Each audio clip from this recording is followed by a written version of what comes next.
Hi, and welcome to Something to Talk About. As you may have guessed, we have something special going on tonight. But you're going to have to wait a moment for all the administrative stuff to get out of the way before you find out what that special thing is, unless you're really smart and you already figured it out. Anyway, thank you for tuning in this evening. I'm Linda McNamee, and for the next hour, we are going to kind of talk about world religions. Okay, I gave it away. And before we begin, sorry, wrong mindset, not enough caffeine today. Anyway, I would like to thank the crew for this evening. We have Jolie Atwood, who will be celebrating her birthday very soon. So happy birthday, Jolie. We have Marie Belanger and Colleen Moore, who give up their Wednesday nights to come here and help us out. We have Chris Flaherty, who is a staff member here, who helps keep BCAT running and helps myself as well as lots of other volunteers.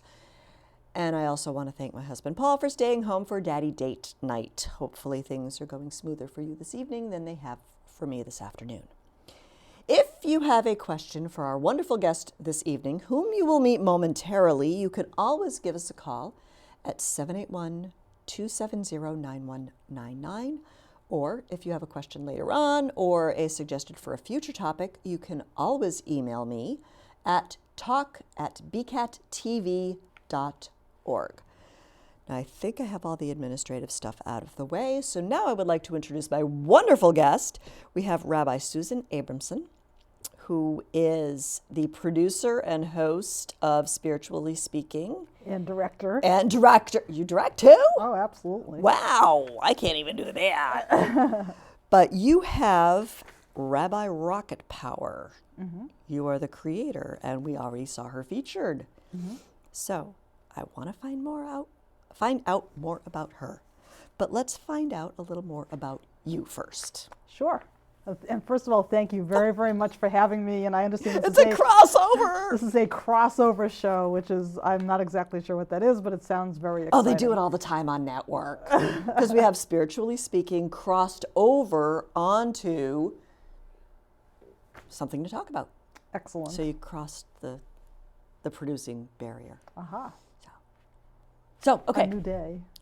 All right, so tell me about you, how you came to the Burlington area, and what made you decide to become a rabbi, and what made you decide to go into children's literature or television production, or both. Well, I grew up in Newton, Massachusetts, Okay. and I did come to Burlington a few times in the 1960s because of the Burlington Mall. It was the first mall in the greater Boston area. But I originally, when I was growing up, I always wanted to be a writer. That was my first aspiration. Okay. Then as I was growing up, I started going to Temple Israel in Boston, which is the largest Reform synagogue in New England. Oh, okay. And I became very inspired by the rabbi there. Mm-hmm. So I decided, it was during the Vietnam War era, and he was very against the war. He was very, very liberal, mm-hmm. and I am politically very liberal. So I looked at everything that he was doing, and I wanted to follow in his footsteps and help people and just pursue my ideals and my values. And being part of the Jewish community to me meant mm-hmm. being part of one big extended family. Oh, okay. So I really, really enjoyed being at the temple. I felt like I was home when I was there. So that kind of inspired me to... It's a great sense of community. Great sense of community. I went to Brandeis University after I graduated from Newton High, and there I got very involved in the Hillel, which is the Jewish mm-hmm. Organization on campus. Is that like a national society? Yeah, it's a national society. Okay. It's on many college campuses. Because I recognize it from my college campus, so I'm like, mm-hmm. Okay. Yeah, and so I became president of Hillel, and, mm-hmm. and I became president of the pre-rabbi group, and I just got involved in a lot of things. I went to college as an English major, but I ended up never taking an English class because I looked at the course catalog, and all the courses that looked interesting to me were Judaic studies classes. So let's change our major here. So kind of a little swerve there. Mm-hmm. So I became a Judaic studies major, and then there was only at the time one woman rabbi who had ever been ordained, because that was not something that had ever really happened before. In 1972, the first woman rabbi was ordained, Sally Pricand. So I was really decided to go into something where there were no women. But growing up, as I did among my peers, all my women friends and I felt very strongly that as women, we could do anything that we aspired to be, and being female had nothing to do with it. One friend became a physician, one friend went into engineering, and so we all just decided, if we want to do it, nothing is going to stop us, and don't dare tell us that we can't. So, if you tell us we can't, we'll accept that as a challenge. Exactly. Oh, really? Yeah, so I'm one of the first 50 women rabbis ever to be ordained. And, cool. And so I didn't want to be a pioneer. I just wanted to be a rabbi. Okay. So now, was it not allowed, or was it just nobody else wanted to do it before? Well, in more conservative and Orthodox Judaism, it wasn't allowed at the time. But Reform Judaism, which is the most liberal branch of Judaism, it was allowed. But most women didn't see themselves in that role, and I think in my generation, that's when the shift began. Of women seeing themselves in professions. And since that time, there are lots and lots of women rabbis. As a matter of fact, for many years, about half the classes in rabbinical school, in the Reform rabbinical school, are women. At least half. So then I became a rabbi. I went to Philadelphia for 3 years to be an assistant rabbi in a large congregation. But when I was at Brandeis as an undergrad, the temple in Burlington, Temple Shalom-Emeth, where I'm the rabbi, they didn't have a rabbi, and so they were too small. So the Hillel director at Brandeis was leading services here. So he actually asked me my senior year at Brandeis if I would be interested in leading services at this little temple in Burlington. So I said yes. So I actually led High Holy Day services here when I was a senior in college. And little did you know. Little did I know. And so then I was an assistant rabbi in Philadelphia, and then I was looking at the placement list to find a place where I could be a solo rabbi, and Burlington, Massachusetts was on that list, and so the placement director said, I don't know anything about that place. It's a little place, and it might not grow or anything. And I said, I know. I know. Now, had there been somebody while you were in Philadelphia here who had left? There was a part-time rabbi. Yeah. But so then when I was hired, I became their first full-time rabbi. Wow. And that was almost 33 years ago. Wow. So that's quite a resume. Yeah, it's unusual. Usually rabbis kind of move around a lot. But I feel the power coming. That's cool. Yeah. So I was here for a very long time, and then I had a son, and who I really wanted to have a very strong Jewish identity. And the minute I found out I was having a child, I decided that child was going to go to Jewish day school his whole life, because I really, in this day and age, it's very hard to maintain a strong Jewish identity. Yeah. So when he was at the Rashi School, which is the Reformed Jewish Day School in Greater Boston, he was a very picky reader. And he loved the Captain Underpants books. I don't know if you're familiar with those. Did you hear there's a movie coming out? Oh, no. Yes! My 6-year-old is obsessed with Captain Underpants right now. Yeah. So my 6-year-old was obsessed with Captain Underpants, and so was I. I loved Captain Underpants, and we would read it together every night before bed, and so there was nothing. Yeah, some chapters you just should not read before bedtime because it will send your child into hysterics. Yes, exactly. Anyway, go to bed happy. So I had done a survey of Jewish children's literature, and I couldn't find anything that he liked as much as Captain Underpants. Like, there was nothing exciting. There was nothing that featured a woman, strong woman, role model in the book. So I decided that you can't find that in any literature, pretty much. Pretty much, yeah. So I decided that we would create our own series, hearkening back to my original aspiration of being a writer. Cool. So he and I, mostly me, came up with a series of Jewish children's books featuring Rabbi Rockapower, the first ever female rabbi superhero. Woohoo! And the point of it, the mega point of it, was to teach Jewish children and non-Jewish children and adults about the Jewish holidays because there's so much assimilation in this day and age. I really wanted to find something that kids and adults would find fun and funny, that would capture their imagination and their attention, and that they would want to read and they would enjoy reading. And while they were enjoying reading it and laughing, they would learn about each Now, is it like comic Jewish book holiday. style, or it's kind of comic. It starts with a comic. Each book starts with a comic.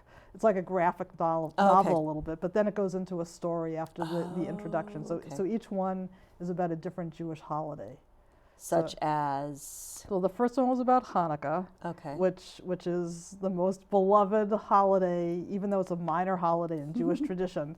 So I figured we'll do one about Hanukkah, and if that doesn't sell, forget it. Yeah. But it did. So that was very, very exciting. And so then we did Shabbat. Now, when were you publishing these? Because did you have to publish them independently? I mean... so there was a woman who's a member of my congregation who is a publisher, and she had some surgery, and I called her to find out how she was doing, and she told me she was doing okay, but she was publishing this very depressing novel, and she wanted something fun and lighthearted to publish, and she was raising her two granddaughters who were like 6 and 7 at the time. So I said I might have something that you might be interested in. So I sent her the manuscripts, and she gave them to her granddaughters, and they thought they were very funny, and she became one of my biggest fans. So she agreed to be my publisher. Actually, everybody who's involved with the books is a member of Temple Shalom-Emeth. Cool. The editor, the illustrator, our 2 young women. So you didn't illustrate them yourself? No, I have the artistic ability of a 2-year-old.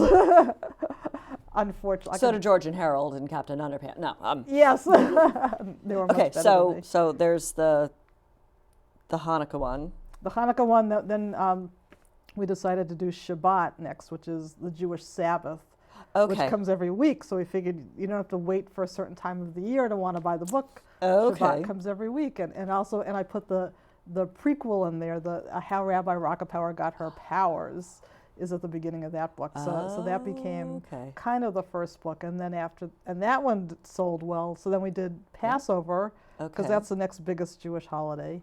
And then the fourth one we did was Tu B'Shvat, which is the New Year of the Trees, which I really wanted to publish because it happens to be the funniest one. Because so my son. I don't think I was familiar with that. At all. I don't even think I could most repeat people are not. Most Jews aren't either. Don't worry. So when my son was in kindergarten, I wrote all of 7 or 8 stories, and I would bring them into his class, and I would read them to the kids, and then I would notice where they would be laughing and where they would be quiet, and if they were like losing attention. So that really helped me with write the books. They were beta testers. They were my beta testers. Beta testers. Absolutely. Okay. Yes. And then after that series of books was finished, I wrote another book called Challah, A Jewish Guide to the Torah, which is another little hobby of mine, was baking challah. Challah bread, which you do for the Jewish Sabbath, for Shabbat. Got it. And I started making the challah. I never do anything normally, so every week I would bake challah for Friday night dinner, and I would start to make it in different shapes. And I ended up making a challah in the shape of the section of the Torah, the 5 books of Moses that was supposed to be read that week. So I had all these like crazy shaped challahs, and I decided to make a book out of it. I'm wondering how you were making the. Yeah. It's like cookie cutters? No. and so I paired that. I have a picture of a challah for every single section of the Torah, all 5 books of Moses. Wow. Like a challah shaped like Moses, a challah shaped like the 10 Commandments, like all different kinds. I love it. And I paired that with a description of that week's Torah portion. Cool. So it's my, again, it's like my little contribution to American Judaism, the American Jewish community. Wow. Yeah, so I have 5 books. Cool. Now, when you were writing these, you said when you were reading them to your son's class did you picture yourself as a comedian? Well, everything I do. Or have you always had I've always a sense had of humor? that. I've always had that sense of humor, and whatever I do has to be really enjoyable, both for me and the recipient of whatever I'm doing. Fair enough.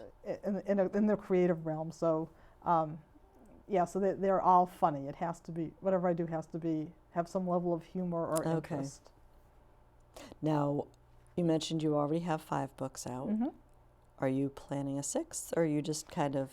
Well, so I'm kind of between illustrators right now. Okay. And what I've been noticing is that books in general are kind of on the decline in terms of people's interest and attention. Okay. So to go through that whole process, and it's harder and harder to market books these days. I actually do have a 6th book that's mostly written, but I don't have the illustrator, and my art director has moved away, as well as my publisher. So that's a problem. So it's there if anybody is interested What's in the illustrating.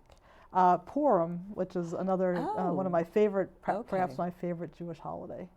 Neat. And this one is kind of written more to be the entire thing, to be a graphic novel. Oh. So I really need the illustrator there. Cool. Yeah. So we'll see. Yeah. All right. That's pretty cool. Yep. So we talked a little bit about this when you were telling me your background, but you mentioned Reform Judaism. Mm-hmm.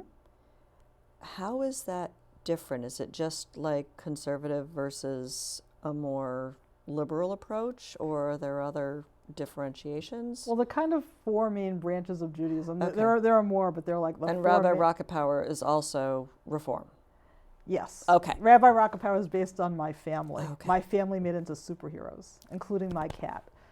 Of course. Who's from the planet, who's really an alien from the planet Pia, which stands for pain in the asteroid. Yeah. So she's the most one of the most important characters in the book. Okay. Does she have a cape too? No, she doesn't need a cape. She's a cat. Yeah, she's a cat. She's a cat. Okay. Yes. So there are 4 main branches of Judaism: Reform and Reconstructionist, which are the more liberal branches, and then Conservative, which is kind of right in the middle, and then Orthodox, which is the most traditional. Okay. So I'm a Reform Jew. I grew up as a Reform Jew. I've always been a Reform Jew. So that's the most liberal branch of Judaism, which means that we don't believe that God literally handed down the word of God, the word of the Torah to Moses on Mount Sinai. We believe that Moses and people wrote the Torah over many, many centuries. Okay. So therefore, we don't take the word of the Torah literally, which means that we have leeway as to how we interpret and what commandments we follow. So that's why we're liberal. We don't necessarily keep kosher. I keep kosher to a certain degree. Everybody has their autonomy to be able to observe which traditions they want to, and still feel that they're validated as a Jew. Got it. Now, I'm learning a lot about Judaism just talking to you. Mm-hmm. Now, is that kind of the premise where you've created this TV series, Spiritually Speaking? Because with that, you're kind of introducing the community to all different forms of religion, right? So tell me a little bit how you decided to, switch from writing the adventures of Rabbi Rockepower to having a show. So, first of all, I wanted to stretch in a new direction. Okay. I'd written 5 books and I'd kind of been there, done that, and I felt like I needed a new adventure. And I've always, when I first came to Burlington, I was one of the first women rabbis. So I remember Casey Kaufman. Yes. So she was a news anchor. Okay. She came to interview me at the Temple, and I was so tongue-tied I couldn't say a word. And I just remember her like asking me the same question over and over, like can you say something? Because I was so scared to be on TV, and so I've always been afraid. And now you're like secondhand. Yeah. So I was always like kind of afraid of this. So I just wanted to like move into a new direction in my life, and just confront a fear that I had of being on the air. So that was one aspect. You kind of stretch out of your comfort zone. Stretch out of my comfort zone. I always need to have like a hobby. Like it's very therapeutic for me. Okay. Not to just be the rabbi. I mean, being a rabbi is more than a full-time job, but I need to balance it with something else so that to kind of. You need like this escape kind of. Yeah. To just not be just immersed in it 24/7. Right. So it's a healthy. Something to be a healthy counterpoint. A little distraction. A little distraction, yeah. A little distraction. Yeah, and then I was watching very closely the political situation in the past year, and and Yeah. how. Let's not talk about. No, we won't go there. But I just saw that there seemed to be an uncorking of people's Yes. prejudices. Exactly. And like people are being given permission to come out and say whatever they want. There's been like a Being a huge jerk, rise in anti-Semitism, in anti-Muslim feelings, and just Definitely. people just being very all their prejudices and intolerances were Just coming coming out, to the surface. coming to the surface and permeating our society. So And almost being accepted. That didn't sound right, but there weren't any penalties for a lot of this either. Right, people would speak up. Yeah. Yeah. Yes. Okay. Yeah. So I decided that I wanted to do something that might help the entire community understand each other and confront the stereotypes and prejudices and misunderstandings that we have about each other. And one of the things I do at the temple is I wouldn't know how to start. well, so I knew how to start because Okay. when I teach a confirmation class at my congregation for kids in grades 8 through 10, and it's a Okay. 3-year revolving curriculum, and one of those 3 years is comparative religions. Ooh, So for the okay. past 30 years, every third year, I've been taking my confirmation class on a tour of the different religious institutions in town and Wow. neighboring towns. So and we would come up with like a list of questions to ask the person, the Okay. religious leader in that place. So I kind of had the background like that Okay. and the knowledge that I'd gained from going to all those places with a class. Okay. So so I kind of had the background, and I also had the background of my own faith and being a religious leader Okay. to be able to kind of have a sense of what questions to ask. And I also had my own real curiosity about all the other faiths. So we started with the temple, which start with what you know. Kind of a given. Yeah. So because I wanted people to understand more about Judaism, since there's so much Okay. anti-Semitism and Yeah. misunderstanding about Judaism. So we did the episode about the temple. Okay. And then Now, what's in the episode? Like a tour of the so there are house of different worship? components. Okay. So there's an introduction, and I have like a wonderful introduction where Rabbi Rockefeller flies from house of worship to house of worship. Saw that. That's really cool. in Burlington, and sung by our cantorial soloist Ben Silver. Oh, okay. And then I have an interview. I couldn't do this the first episode, but I interviewed the religious leader right here about their journey to become a religious leader and some basic core components of their faith. And then we literally fly over to their house of worship. I love that and part. Dissolve. Rabbi Rockefeller dissolves and then reappears in the front of their house of worship, because I really want people to be able, when they drive by all of the different houses of worship in town, to see. I want them to know what's inside the doors there, and not to wonder, because a lot of people wonder what's inside the temple. What are they doing behind it? Exactly. Yeah. So they drive by on their way to the mall, Okay. but they don't know what's inside. So I wanted to go inside. The temple, they have a cool playground, Yeah, exactly. So when we get to the house of worship, we go inside and have a tour of the building, quick tour of the building.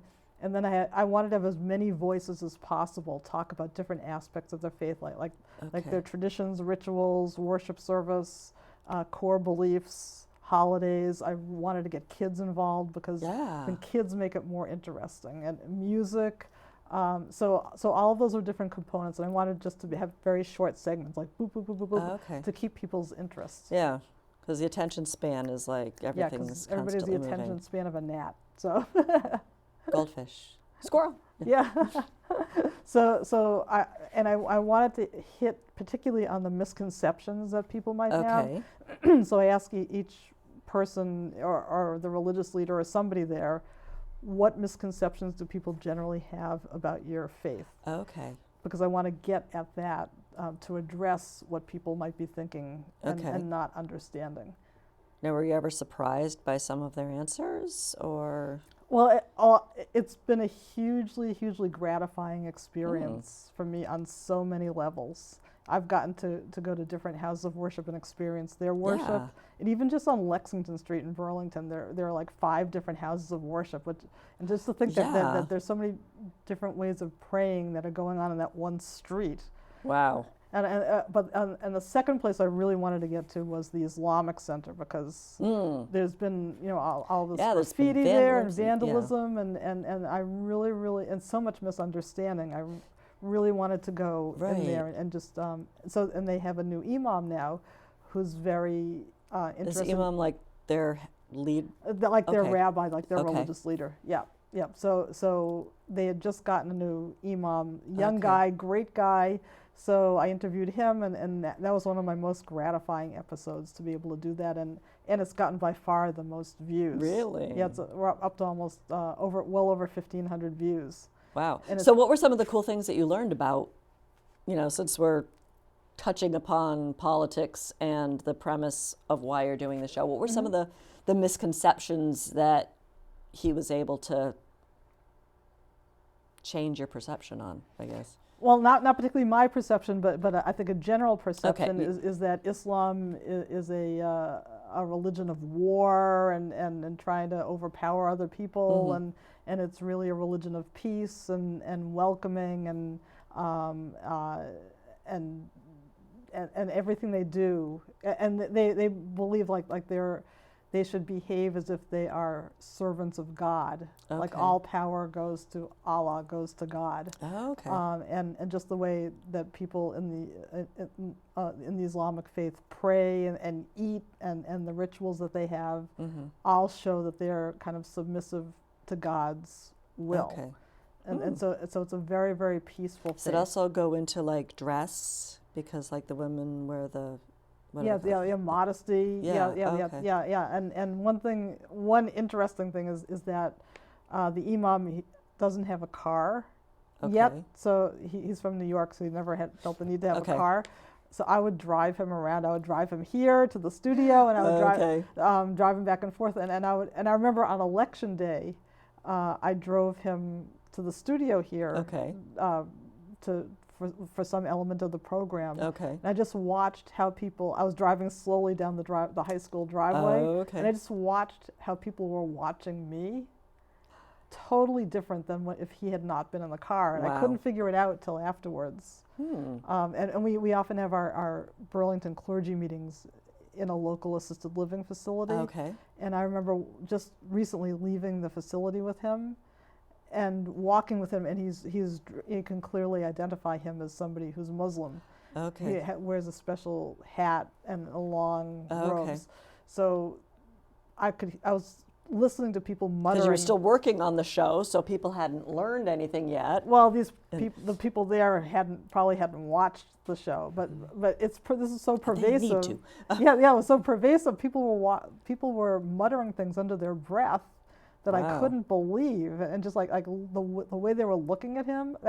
Could you understand what they were saying, or just I heard what they were saying. Okay, don't repeat it. I won't repeat it. But I just wasn't sure if it was just like their body language that was telling you, or it was both. Okay. Yeah, and even when I was driving with him in the car, so it's wow. I just feel so bad that every person in our society isn't regarded with equal respect and dignity. People. So that was very, very. Wow. That was one huge learning, and then another episode that was probably the most interesting was the Hindu faith, which is my most recent episode. There's a Hindu temple in Burlington on Route 62 in that little shopping mall. Oh, yeah, okay. And formerly the White Hen Pantry Plaza. Yes. It will always be known as the White Hen Pantry, even though White Hen is no longer there. Okay. Yeah. So I went there, and so that's Hindu? That's a Hindu. Oh, yes. Okay. Yeah. Who knew? Yeah, and I was really surprised by what I found there, because their worship. I knew that there's the idea of multiple gods. And there are 3 million forms of God in the Hindu faith. Wow. Which I learned. How do they keep track?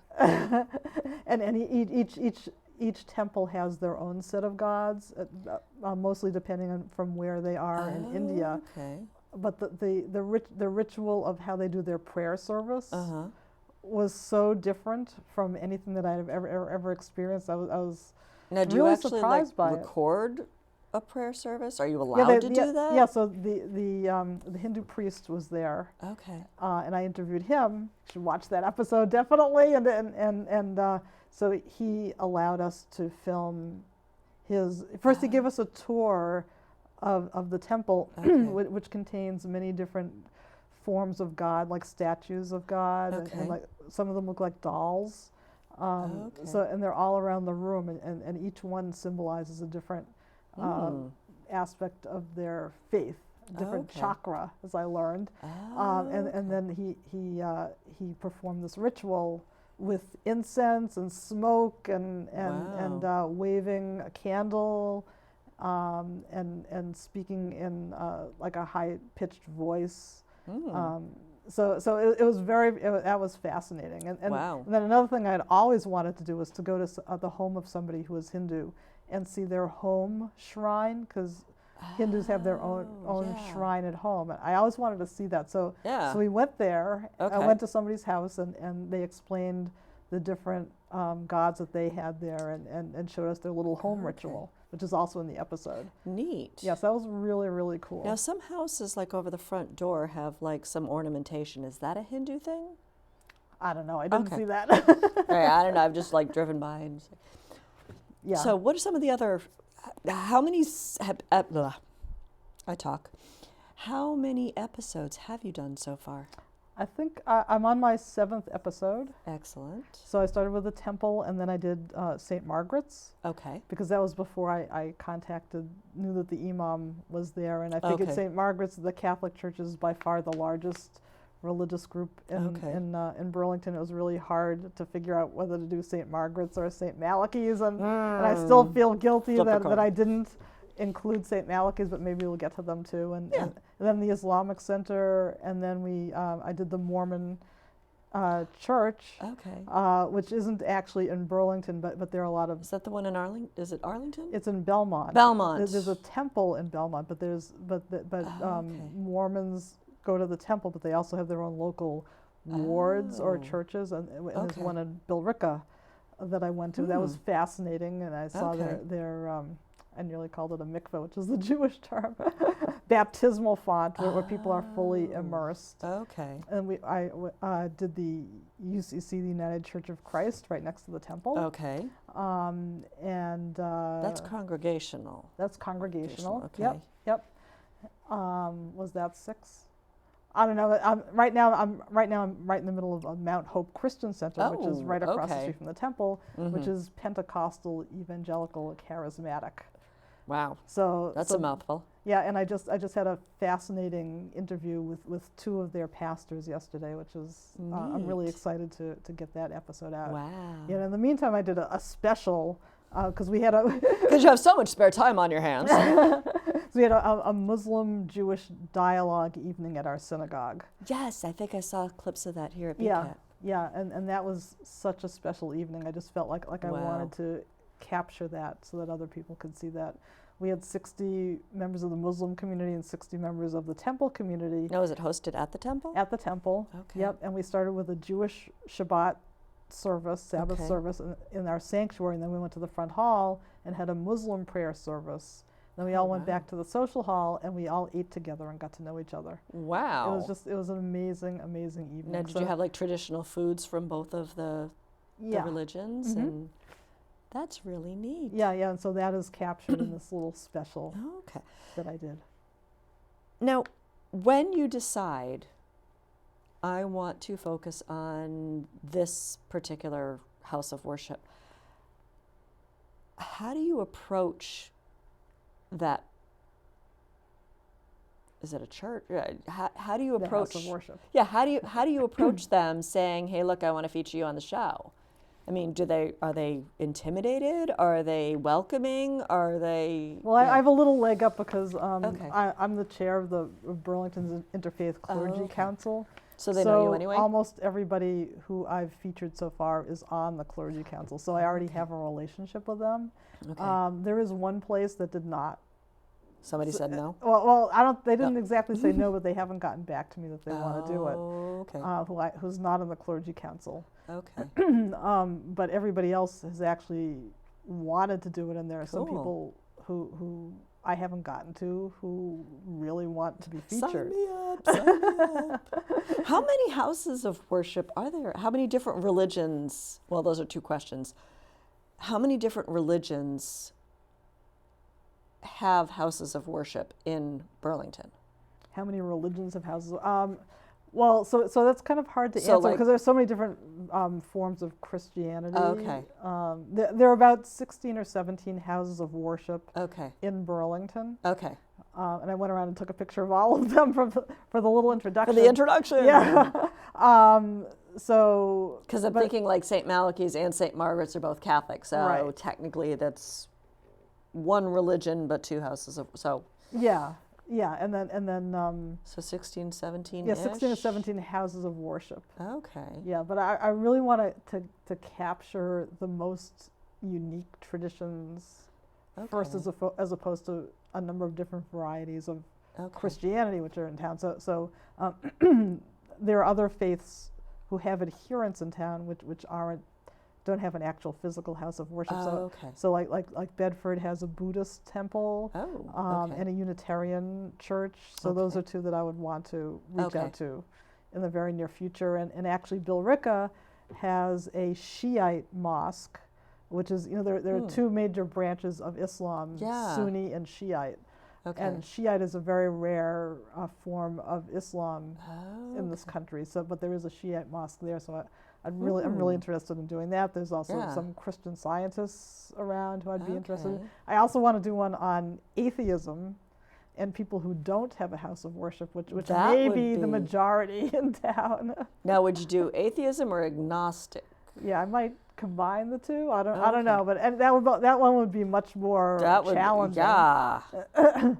So, out of the non-atheist places that you've been to and people you've talked to, what are some of the common themes?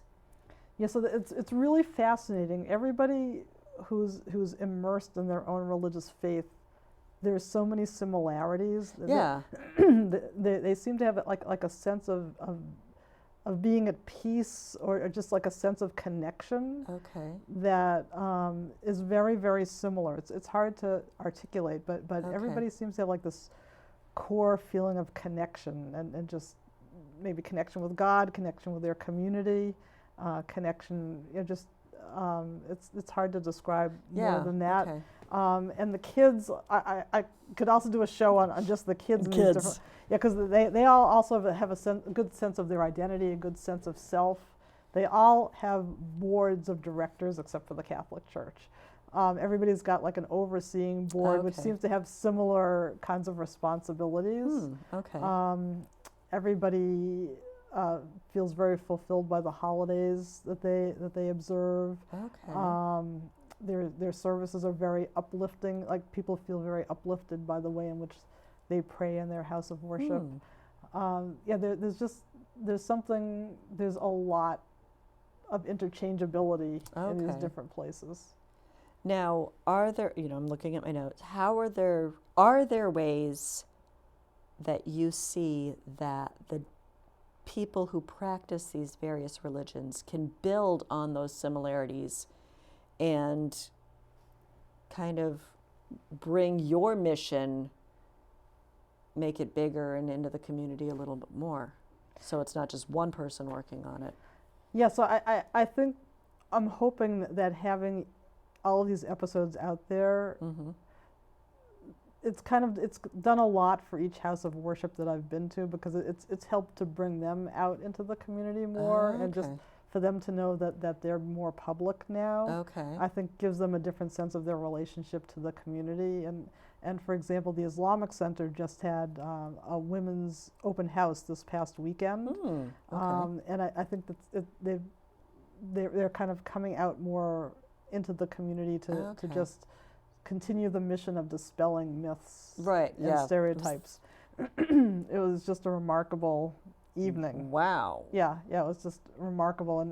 And also when I interview people, like I was interviewing the pastors at Mount Hope, I think it was interesting. It always gets the wheels turning of whatever religious leader I'm with, because, and I think they're always intrigued to do this because they're forced to articulate their own faith which they usually don't have to do in that way to somebody who's not a member of their faith. Right, because there's that, everybody knows. Yeah. The So basics there's that whole huge element of everybody already knows this. Yep. So I'm going to speak in this way, Okay. as opposed to the whole area of here's somebody who's not of my faith, Right. who does not believe my faith, and who's asking me questions which I always take for granted. So it's gotten a lot of people. It's like, why do we do that? Exactly, Okay. and that's been a common theme that I've either heard explicitly stated or implicitly stated. Like Well, it's not just religious; it's culture. Any kind of culture, a work culture, a religious culture, a community culture. Why? Like, how can I explain to you why I believe what I believe, or what's that based on? Or I could see, like, it's so interesting to see the wheels turning, and a lot of times people are grateful that I've forced them into that role of having to think about it like that, because they generally don't have to. Pulling them out of their comfort zone. Yeah, like you said, pulling everybody out of their comfort zone. And the other thing that's been gratifying is just meeting members of the community. Yeah, okay. I remember I went to a Catholic Mass at St. Margaret's, and Father Frank acknowledged that I was there, and I brought a member of my congregation with me, and then afterwards a lot of people came over and shook our hands and just welcomed us, and they said, it's so wonderful to have you here. And cool. And that's happened every place I've been. That's happened, that people have just come over and just been so grateful that I've been there, and so it's dispelled my own myths about these places, because and I mean, it's partly coming from me personally. It's my own odyssey, kind of, to look at people not as a group, who are part of a religion, but as people, and just understanding who they are better. Okay. So that's been really gratifying for me personally. So now I don't see like each of these groups is like a group. Okay. Like one might if they don't know anybody who's part of that group, but they're people, and individuals with their own thoughts and their own thoughts and feelings and their own interpretations and wow. Yeah. So that's been wonderful. Neat. Now, have there been any, we talked about a lot of the similarities, have there been any real noticeable differences that you see, like core differences, not just, not just procedural, but... Well, I think the Hindu faith is probably the most... With the multiple... Yeah, that was kind of in its own category, because all the other faiths that I've worked on have been Abrahamic faiths. Okay, I was just thinking that a lot of the Christian religions are based on Judaism to begin with. Right. So it's a Judeo-Christian, and Islam is also a monotheistic religion. Okay. It's also based on Abraham. I don't think I knew that. Yeah, Isaac and Ishmael. So Jews have a lot. As a matter of fact, I've just felt very comfortable at the Islamic Center. I walk in there, I just feel like comfortable. I don't know. Okay. So and as well as all the churches I've been to, the Hindu temple, I've also felt comfortable there. I like to say they're the best smelling religion. Because they have all this incense. They have all this incense, which is just adds this extra added nice level to the atmosphere. I think maybe the Catholics should talk to them, because whatever incense they burn is usually pretty awful. Okay. Well, you got to learn something new. Got to reach out, form these partnerships. Yeah. So, but Hinduism having like the different idols. Okay.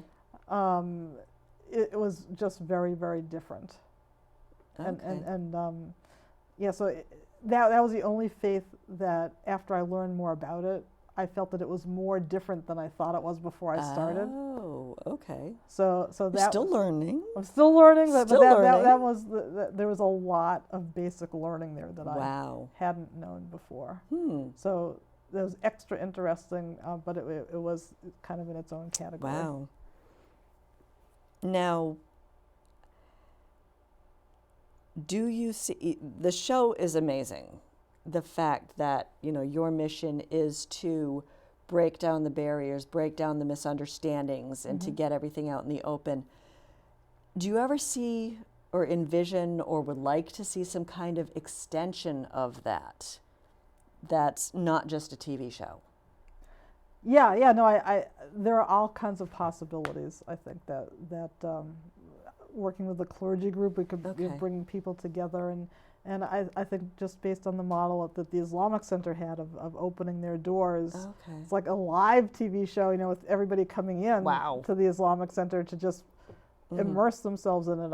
It would be wonderful for the temple to also do that, just open our doors one day to have everybody come in and receive all the information that's in the show and much more, and meet people who are Jewish, and for the Christian churches so if to you also like do the that. show, come to see more. Yeah, exactly. Okay, because I remember hearing that the Boy Scouts actually do some kind of, I don't know if it's a scavenger hunt or a treasure hunt or something, and they go to several houses of worship. Are you familiar with that at all? Okay. No, the Boy Scouts have come to the temple a few times. I've given them tours. Because I know just recently relatively recently, they did some kind of scavenger hunt to go to different religions. Yeah, I didn't know about that, but to me, it's all about relationship. Okay. And it's one thing to see it on TV. It's another thing to actually meet people from that faith. That really can transform a person's feeling about another faith. Yeah. If they know somebody who believes in that faith. So that's, I think, opening all of our doors to understanding would be a wonderful extension of the program. That would be really cool. Yeah, and actually in Bedford, they do a wonderful thing called a diversity day, where I think they have like 40 or 50 different nationalities on one day. That they have different stations and different art forms, music, dance, cooking, like everything. Wow. And they've had like 400 or 500, like 500 or 600 people attend that. Wow. Where do they fit everybody?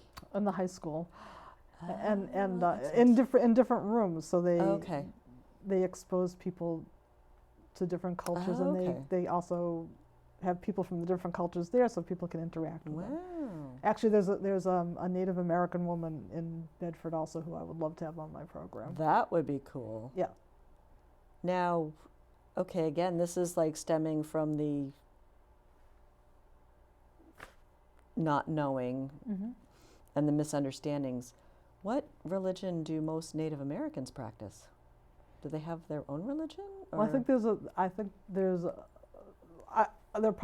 are many different tribes. Yeah. I don't know yet. Oh, okay. So I think we need we do need an episode. Me next year. Okay. Sequel. Sequel. So you mentioned the committee, the religions, all the religious leaders coming together. The Interfaith Clergy Council. Yes. Tell me more about that. Well, we meet once a month. Okay. How long has that been around for? It's been around forever. Ever. Okay. It's been around since before I came to Burlington. Okay. So I wasn't sure if it was just like new within the current political climate, or that. Yeah, no, it's been around for about 40 years. Okay. I think Rod McDonald, who was the Presbyterian minister for many years, I think he was one of the first heads of it. Okay. It used to meet in the basement of the rectory at St. Margaret's for many, many years. And then it met at the UCC for many years. Okay. So we get together every month and discuss two categories. One is events that we want to plan, interfaith events we want to plan. Okay. Every year we do an interfaith Thanksgiving service and an interfaith Holocaust memorial service. And the Thanksgiving service rotates among about 5 or 6 different houses of worship. The Holocaust service is always at the temple. Coming up April 28th. Hopefully everybody can come to that. Okay. I was going to ask you when that happens. Yeah, Friday at 7:30 p.m. April 28th. Now, why April 28th? Is there? Because there's a Jewish holiday called Yom HaShoah, which means Holocaust Memorial Day. Okay. Which is right after Passover. Okay. So depending on when that falls, we usually have that service the closest Friday night, which is when we have our major Shabbat service. Anyone is welcome. Everybody's welcome and encouraged to attend. Oh. Yeah, we usually have town officials at those, and a few police chiefs, and Eric Conti came, the superintendent, last year, and town leaders. So it's something. It's an opportunity for the larger community to acknowledge the Holocaust and discrimination, and how we need to stand up and fight against it. So that's a wonderful opportunity. Yeah, and April 28th. Is it on the Temple's website, or how will it be promoted? Yeah, it should be on the Temple's website. Okay. Yep. BCAT should be there. BCAT should be there. BCAT. Absolutely. BCAT can be invited. So we do those couple of standard activities, standard services every year, and then we try to do maybe something else to teach the community about our different faiths. Have a panel discussion. Okay. One of our most popular ones we did many years ago was on life after death, like what our different traditions say about life after death. So we had that. That would be an interesting one. Yeah. So we it's probably time to do that, something like that again. Yeah. So that's, and another thing is we kind of commiserate with each other, because all clergy kind of share the same issues. Yeah. Being in congregations, there are certain common issues which we all share. So we kind of it's an opportunity for us to learn more about each other in that in that setting. So there's a lot of good things that happen. We have somebody, Christine Shruhan, from what was formerly known as the Burlington Community Life Center. She always attends. Okay. We've had Chief Kent come on occasion. So community leaders who have something that they want to disseminate throughout the religious community in town show up, and Now you mentioned that for the Holocaust Memorial service, Eric Conti had attended one. Is there a possibility that, I know there has to be a separation between church and state, but I'm wondering if there are ways of getting that cultural experience, all the religious experiences into some of the schools and educate the kids.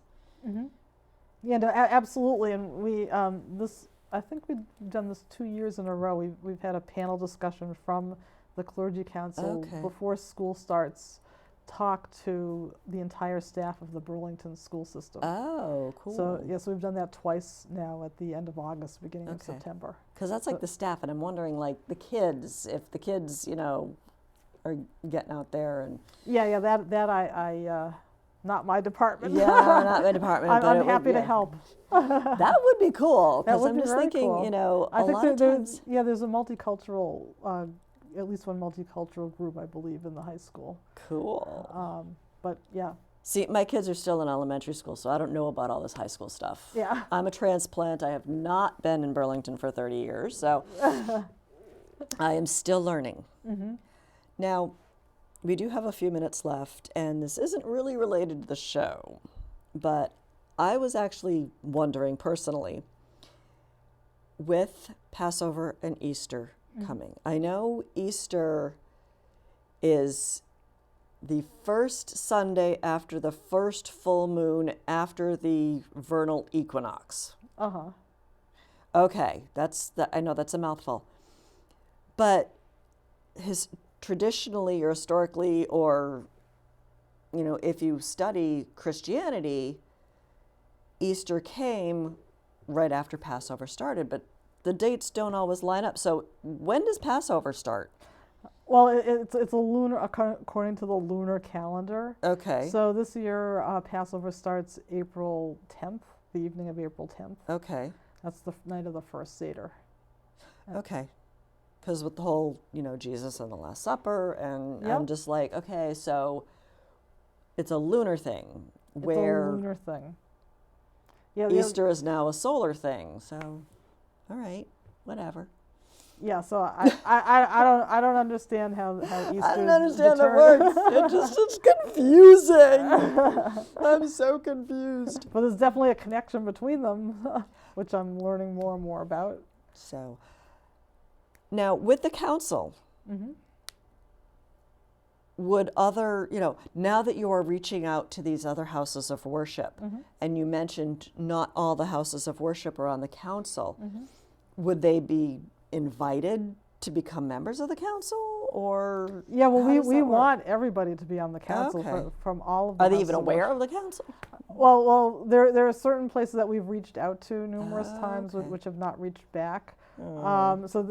There are certain houses of worship which just don't want to be in an interfaith Okay. group, Okay. and that's certainly their prerogative. And That's fair enough. Yep, and we have a very nice group.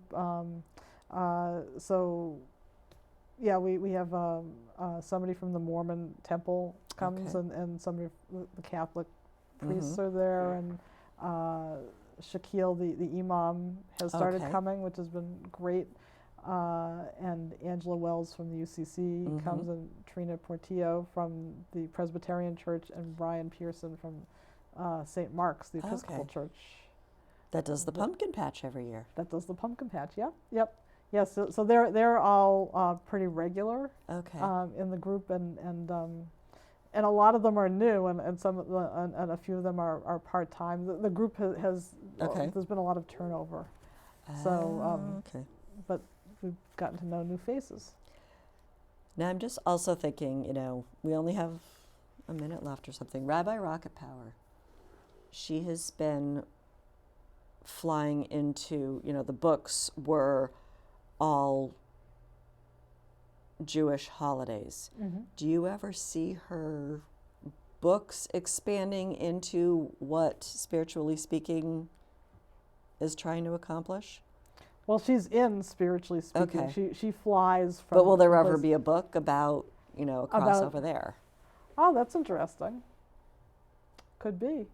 I was actually thinking of maybe making Rabbi Rocket Power into a program. That would be going, cool. Going the other way. That would be cool. Yeah. So that might be my most interesting pursuit, but that would probably take a whole lot of expertise that I don't have. You can dream. I can dream. You can dream. You can envision. Yeah. But we are just about out of time. So thank you very much for coming on the show. I learned a lot. Thank you for having me. And I'm just waiting for all the other episodes to come out. Me too. And I would like to thank everyone at home for tuning in this evening and sharing with us the different cultural experiences and the different religious experiences that you can see around town. And speaking of around town, I will see you around town. Good night.